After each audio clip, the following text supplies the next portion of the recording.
Bonjour les amis, ByCat Test for You vous propose de découvrir son nouveau compagnon, après celui de la cuisine, celui de la buanderie. Cette vidéo va vous emporter au cœur de SteamOne, une marque française spécialisée des défroisseurs. Je vous propose de découvrir le dernier né de la gamme de la collection Homme, le H 2020, depuis son déballage jusqu'au conseil d'entretien, en passant bien sûr par son utilisation. Pendant le déballage du produit, j'aimerais vous parler un peu plus de SteamOne, qui est, comme je vous le disais, une marque française experte du style. C'est d'ailleurs le slogan de l'entreprise. Elle a été créée en 2010 par deux spécialistes de la mode. Initialement réservée aux professionnels, l'entreprise a depuis 2012 diversifié sa gamme de produits afin de la rendre accessible à tous. C'est ainsi que sont apparus en Europe les premiers défroisseurs verticaux tout public. Et avec eux, la fin de la corvée de repassage pour de nombreuses ménagères telles que moi.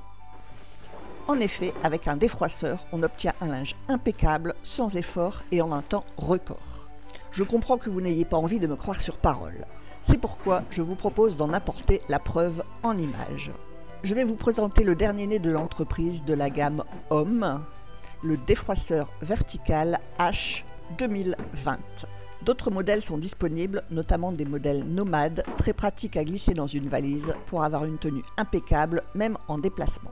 Le déballage se terminant, nous allons pouvoir entrer dans le vif du sujet. Vous voyez ici le réservoir d'eau amovible qui va permettre d'alimenter très facilement en eau le défroisseur. Nous allons découvrir ici la pièce maîtresse, puisqu'il s'agit de la buse de défroissage.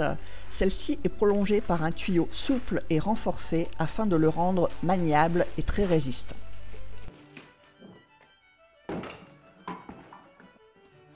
Ce modèle est équipé d'une tige télescopique ajustable. Il comporte également un cintre muni de deux pinces permettant d'y fixer aisément tout type de vêtements. Commençons l'installation du défroisseur. La tige télescopique se règle grâce à un système de clés. Elle va venir se fixer très facilement sur la cuve. Pour cela, on dévisse le mécanisme de fixation, on y passe la tige que l'on vient positionner sur la cuve et on la fixe en revissant le mécanisme. Passons au tuyau d'alimentation en vapeur. Celui-ci vient se positionner sur la cuve grâce à une encoche et un embout de fixation à visser. Un support pour la buse de vapeur va venir prendre position au sommet de la tige télescopique.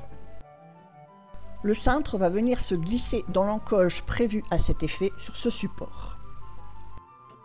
Et enfin, il ne nous reste plus qu'à venir positionner la buse sur ce même support. L'installation est maintenant terminée et je vous propose une petite découverte virtuelle du produit à 360 degrés. Comme vous l'avez constaté, cette installation a été très simple et rapide. Le défroisseur est maintenant prêt pour une mise en route. Sur le côté de la cuve, une fenêtre permet de vérifier le niveau d'eau. La tête de diffusion de la vapeur est en inox et est prolongée par une poignée ergonomique légère et recouverte d'un revêtement antidérapant permettant une bonne prise en main de celle-ci. Avant d'allumer le défroisseur, nous allons remplir le réservoir d'eau. Celui-ci s'enlève très facilement grâce à un système de préhension intégré dans sa forme. Vous pouvez utiliser de l'eau du robinet sans aucun souci puisque le défroisseur dispose d'un système anti-calcaire intégré que vous découvrirez dans la partie entretien de l'appareil en dernière partie de la vidéo. Un bouchon permet d'ouvrir et de refermer le réservoir pour le remplir facilement. Celui-ci dispose d'un système anti-goutte qui permet ensuite de le basculer dans la cuve sans aucune fuite d'eau, avec toujours une bonne prise en main avec la poignée incluse. Nous allons maintenant régler la hauteur de la tige télescopique afin que la tête de diffusion se retrouve suffisamment haute pour ne pas diffuser de vapeur au niveau de notre visage. Les trois clés permettent un réglage très précis de la hauteur, mais aussi de replier l'appareil lorsqu'il n'est pas utilisé. Voilà, le défroisseur est prêt, il ne nous reste plus qu'à brancher la prise et à allumer celui-ci. Avant chaque utilisation du défroisseur, pensez à vérifier qu'il y a bien de l'eau dans la cuve grâce à la fenêtre visible sur le côté de celle-ci. Le panneau de commande se trouve sur le dessus de la cuve. Il dispose de 4 boutons.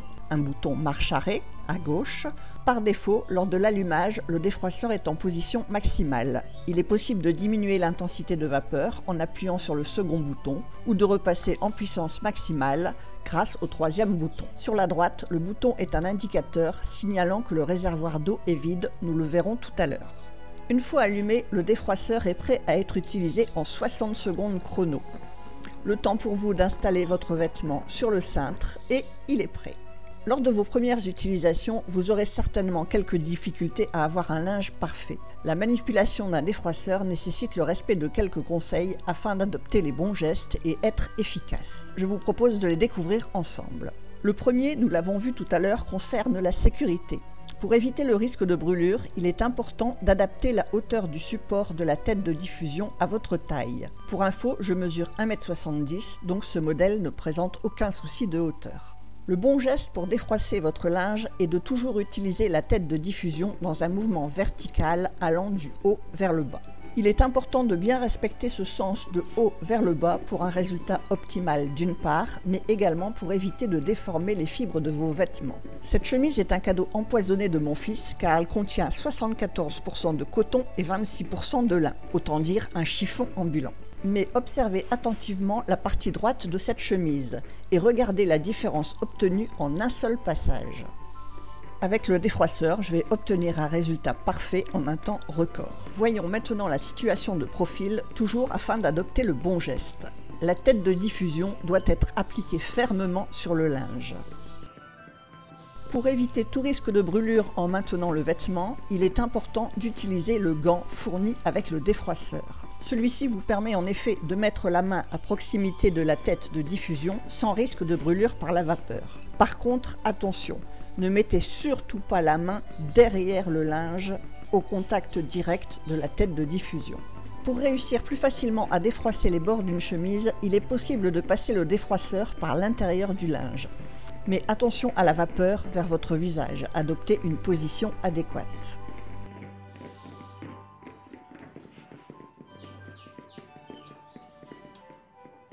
Voilà, quelques retouches et je suis venue à bout de cette chemise indomptable de mon fils. Il n'en revenait pas. Mais peut-être avez-vous oublié comment était la chemise de mon fils avant qu'elle ne passe sous la tête de diffusion du défroisseur. Alors, je vous montre, avant et après. Le résultat est édifiant, vous ne trouvez pas ?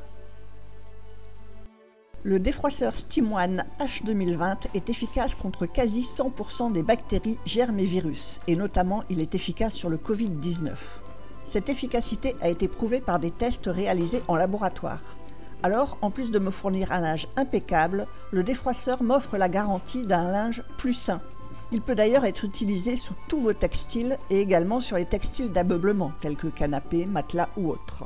Et même sur les textiles les plus délicats, comme cette tunique à paillettes et sequins que je ne peux en principe pas repasser, mais que je défroisse sans aucun souci. Pour cela, j'utilise la puissance minimale du défroisseur et j'évite d'appuyer fortement la tête de diffusion sur les parties les plus délicates. Et je privilégie cette fois-ci de petits mouvements répétés pour éviter que la vapeur n'abîme ma tunique.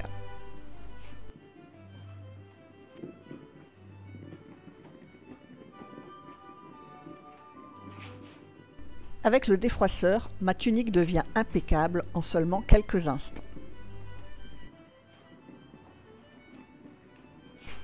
Je vous propose de découvrir quelques exemples de textiles fragiles que j'ai défroissés avec le SteamOne H2020. Par exemple, ce pull que j'ai retrouvé en mont au fond de ma ponderie tout chiffonné et auquel je redonne un aspect impeccable en à peine 20 secondes.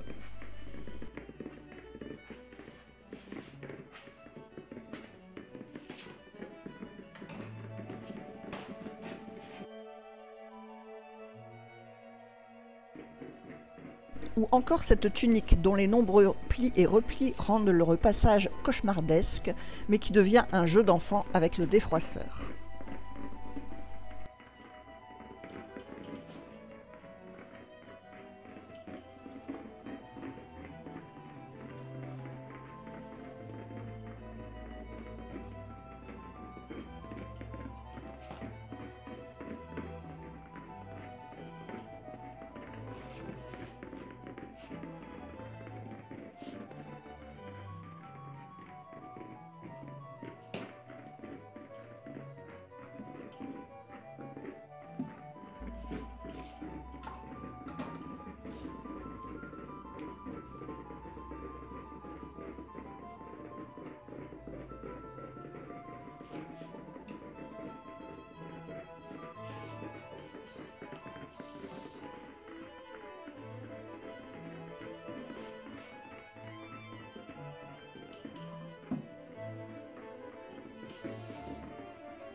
Et je pourrais ainsi vous sortir de très nombreuses pièces de ma garde-robe, plus ou moins fragiles ou plus ou moins complexes à repasser, et vous démontrer le résultat avec le défroisseur SteamOne H 2020.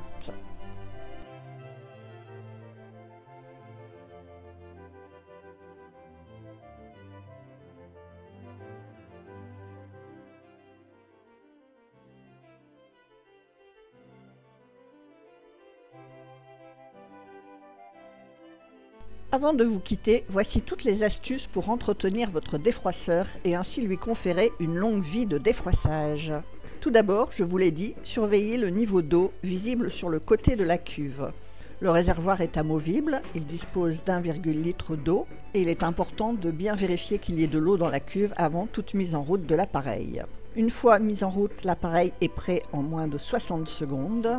Le temps nécessaire pour installer votre premier vêtement sur le cintre. L'appareil diffuse un débit de vapeur constant à la puissance maximale, celui-ci est de 40 grammes par minute, ce qui lui confère une autonomie de 35 minutes avec un réservoir plein de 1,2 litre. En cours d'utilisation, lorsque l'eau vient à manquer, un témoin lumineux nous en informe sur le panneau de commande.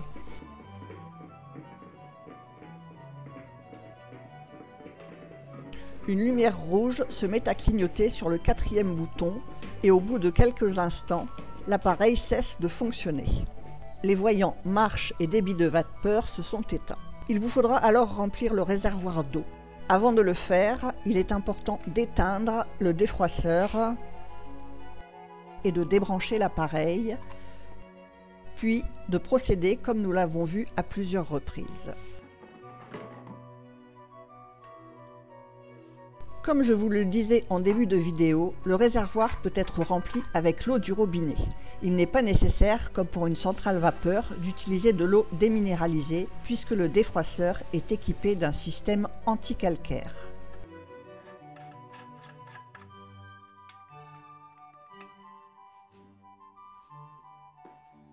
Une fois le réservoir d'eau rempli et remis en place, il suffit de rebrancher puis de rallumer le défroisseur et en 60 secondes, il sera à nouveau prêt à être utilisé. Lors de l'utilisation, la tête de diffusion de la vapeur va ramasser toutes les petites peluches présentes sur vos vêtements. Il est donc important de la nettoyer régulièrement. Je vous conseille d'utiliser un petit objet pointu tel qu'un cure-dent et de le passer sur le pourtour de la tête afin d'éliminer efficacement toutes ces petites peluches. Le système anti-calcaire nécessite un entretien une fois tous les 2 mois. Celui-ci est très simple et très rapide.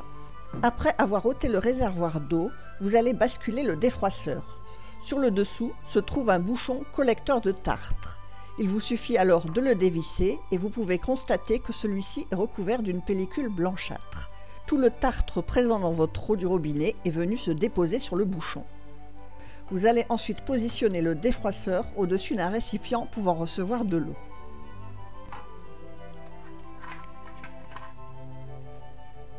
Vous allez maintenant remplir le réservoir à sa capacité maximale, soit 1,2 litre d'eau du robinet.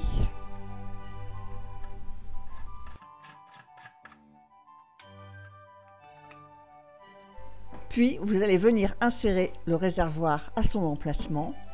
L'eau va alors s'écouler à travers la cuve du défroisseur jusqu'au récipient que vous avez positionné en dessous, nettoyant ainsi au passage l'intérieur de la cuve.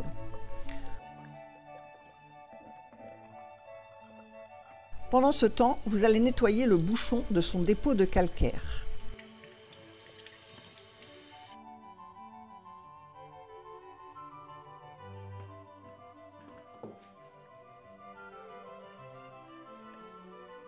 Puis, vous allez le repositionner sous la cuve. Et voilà, la démarche est terminée. Comme je vous l'avais dit, elle est simple et rapide. Et voilà, maintenant vous savez tout sur le défroisseur SteamOne H 2020. Cette vidéo vous a plu? N'hésitez pas à me laisser un petit commentaire, un petit like, ce serait sympa. Si vous voulez voir les prochaines, abonnez-vous à ma chaîne. Et n'oubliez pas de cliquer sur la petite cloche pour être notifié des nouvelles parutions. En attendant, je vous retrouve sur mon blog passionbycat.fr.